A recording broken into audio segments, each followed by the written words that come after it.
It's usually quite nice if a person can retire and find a quiet spot in the country or elsewhere, somewhere that is quaint and doesn't have a huge population. But it's easy to forget that once one person finds this type of place, many others are bound to follow, since humans are social creatures that feel the need to gather in crowds in areas they find appealing.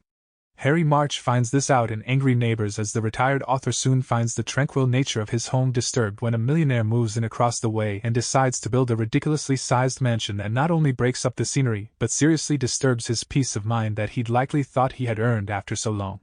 The comedy of this movie comes from the idea that a lot of people have had to deal with that one annoying neighbor in their life that somehow wrecks the tranquility that the neighbor had wanted to keep and must be dealt with. On one end, it's easy to feel sorry for Harry, since trying to get some peace and quiet in this world comes at a rather high premium. But it's also easy to think that Harry is the epitome of the angry white men that don't like change and are bound to do anything they can to get revenge on those that disturb them in some way.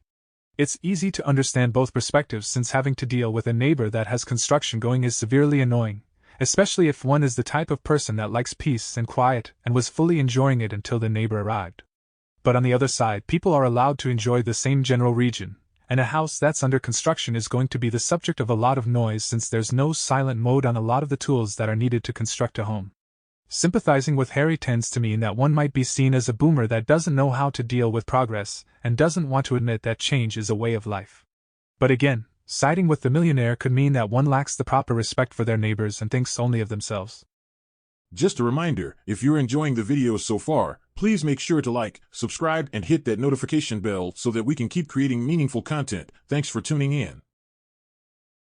That's a tough one, to be honest, but there are plenty of points that could be used to reach a compromise, at least in real life.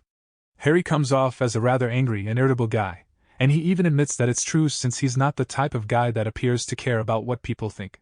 Stockard Channing's character even appears to be fed up with him but still deals with the guy for reasons that haven't been revealed yet.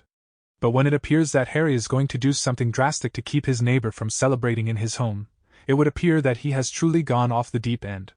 Trying to predict what's going to happen in this movie isn't too hard, but trying to nail down the details would require watching it. That could be a good time, since Frank Langella is a great enough actor to make just about any role work, and it's fair to think that this movie would be interesting to a lot of people from a social standpoint, but it might require the suspension of one's biases to really enjoy it.